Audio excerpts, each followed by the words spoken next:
Right, coming up tonight, we have one of our favorites, a guy we've gotten to know over the years, who was here last year as well, Kole Calhoun. Kole Calhoun.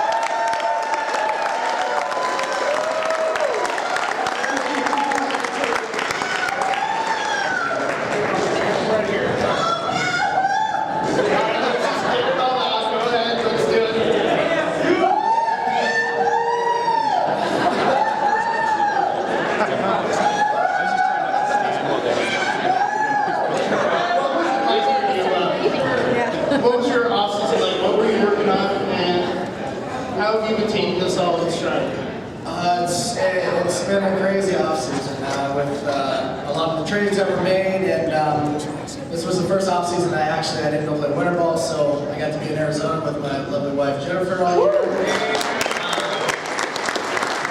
Yes, I had a lot of time to work out, a lot more than I've had in previous off-seasons, and I don't know, I just kind of working on continuing to swing well. I mean, it wasn't anything sincerely that I was really working on this offseason baseball-wise. I wanted to just stay in shape and really work on my body. What clicked with you last year? I mean, the second half, when you came back up, you were just so much more on fire. What was really clicking? I think the start of the season kind of was a little bit more of a downer than anything. I started off slow last year. Spring training was terrible. I had a back injury early in spring training, and it was just like, oh God, 2013 is really dragging, you know. And first game AAA, I break my hamate, and I'm down, and it was, I don't know, it was a long way to be away from the game. It's the longest I've been. And it was 5 weeks, and then once I got back, it was fun playing. I was playing well, and I mean that's always fun. We were winning ball games, and I don't know, I got this new confidence. I had to change my game a little bit because of the injury, and it really took off. So when I came up, you know, I just tried to do the same thing. I didn't want to put too much pressure, which I think I did last year early, and just go out and have fun, you know, and that's what we did. And it was a blast, especially that 23-9 run that we had at the end of the year last year. So it was a lot of fun. What have you noticed that's different in the camp, and how's the field this year compared to last year? Camp's been great so far. I mean, you could ask anybody in here that's been a part of it. It's been absolutely fantastic. With some new additions that we've got on the team, especially like Raul Ibanez, who's been in numerous clubhouses, and I mean, the guy's a winner, you know, and it's been really loose. It's been fun.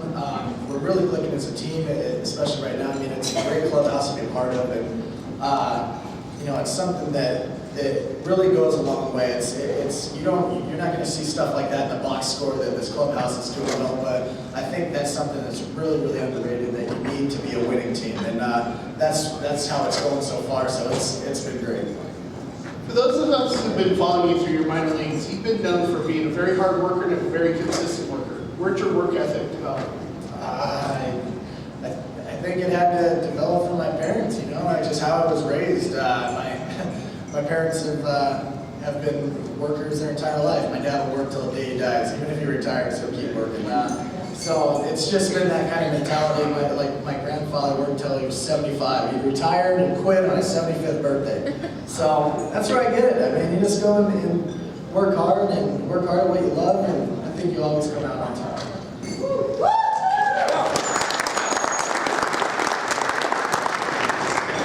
Aside from the major league coaches, minor league coaches, which coach in your life, if you're thinking back, all the way back to Little League and everything, who had the biggest influence on you, and what was that? Oh, man. Well, in 2011, I played the Inland Empire. I had David Bayshore was a hitting coach, and then Tom Gamboa was a head coach. His mother was really sick. I think she ended up passing away, I'm not sure. But he ended up taking a leave, so Bayshore became the head coach. And Bayshore was a younger guy. He loved to hit. He would always work with me every day on hitting. And there would be times that he would talk to me, and I was just blown away. It's right over my head. It didn't make any sense. But now looking back, I feel like I learned more that summer, hitting-wise, than I have from my whole life. So it would definitely be David Bayshore.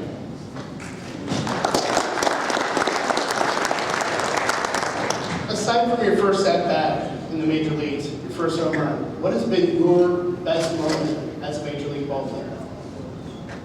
Okay, well, it won't be first home run, but that night, the first home run was probably the best. It was the first game, I think it was the first game I led off. But I had 4 hits, I hit the home run to take the lead. I was doing an on-the-field interview afterwards, and I think as a kid growing up, and you see people getting like the pie in the face and the water jug on them, and I had both of that in like a 10-minute span, like a 3-second span. It was like pie in the face from my bar, water on me from Jepson, and it was just like almost like your dreams were becoming reality at that moment. I mean, not just the home run, but just the whole experience of that night, winning a big league ball game, being in that situation where you're on the field and you're getting the Gatorade poured on you. I mean, that was surreal to me. How are you approaching leading off, and how much different is the whole leading off aspect? Well, I'm still trying to win that job right now. I mean, that's not set in stone. Not set in stone. You've done it for the past few days, so what's your approach?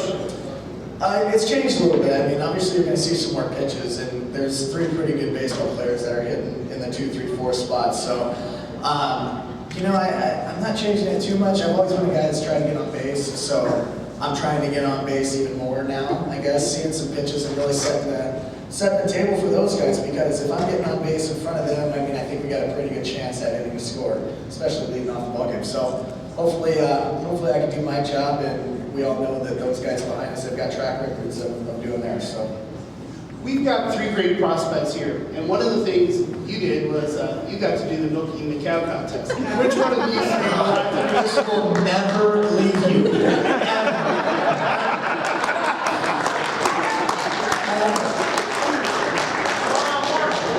So I did the milking the thing with Robert Ross. If you're picking one of these 3, which one's doing it? And Taylor. He's got boots on. Show your boots. No, but they bring a cow onto the field, like 2 cows, and you guys take turns. You've never milked a cow before. You're sitting there milking a cow in front of 40,000 people before a game. But of course it shows you did win that contest. So. I think it might be rigged. The Asian guy always wins. I went up against Robbie Ross, who's got to be a cowboy. I mean, it sounds like it. Ladies and gentlemen, Kole Calhoun.